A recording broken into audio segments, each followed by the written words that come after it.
I'm in a very unique part of estuary systems. There are rivers, there's open water parts of the estuaries, there's islands, there's salt marshes, there's all sort of stuff. And right here, I'm in a salt marsh. I found a really unique spot where I can stand on relatively dry ground in the grass, and that's salt water right there. And so I'm gonna walk out on the end of this sort of peninsula. I guess that somebody's been fishing out here. It's starting to get pretty wet now. So I was just in dry, and look here. You see that's mud already. Ooh-wee, okay. Yep, that's a mullet. There's a mullet right there. There's about a 1.5 foot long mullet that just went up the canal there. All right, this is so snaky. Wow, snakes. Woo! All right, here we are. The rain's coming in, and you see the marshes, the saltwater marshes behind me. I'm close enough to the ocean that all the houses are on stilts, put it like that. And so the ocean is like, half a mile over there. And this is a tidal system, so this is part of the intertidal zone.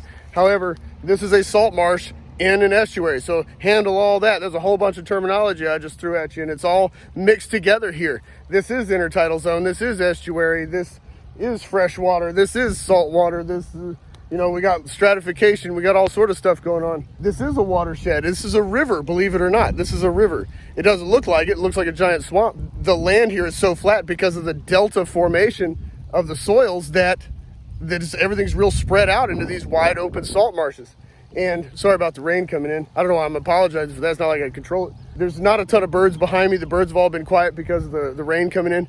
But the wildlife here is phenomenal, and the rate of change in the habitat is phenomenal. Even just in the walk from the car to here to do this video for you in the marshes, I've already been through like 3 different soil types already. So I was in sand, shells, and then looks like hard clay, and then this is like salty mud. And right there is a salt marsh, is the open water marshes. And there's all sort of stuff in here, everything from alligators to bull sharks and more, whatever that is. So this is what I'm talking about.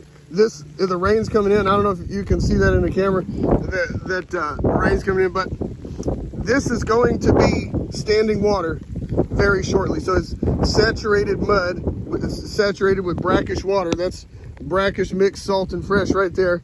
And this mud is saturated in it. It's only about 3 inches above the water level there. And with the rain coming in, this whole area is going to be, the water is going to come up.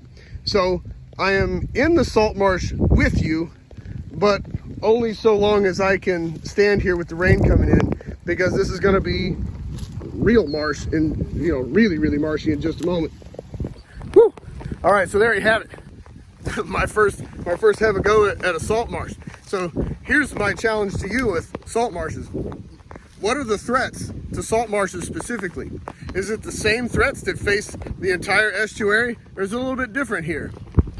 What kind of threatened and endangered species are native to the Texas salt marshes? Before I get out of this swamp while I still can, what invasive exotics are a problem in the Texas salt marshes?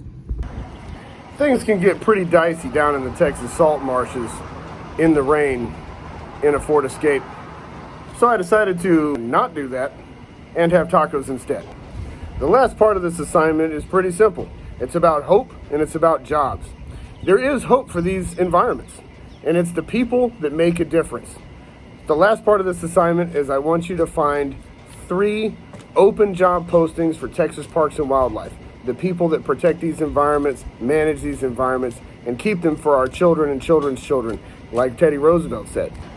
When you research these Texas Parks and Wildlife job postings, make sure you're posting a full job description and specifically the education needed in order to do that job. One of the things that you need to learn in high school is what you need to do in college in order to live your dreams and make the difference you want to make.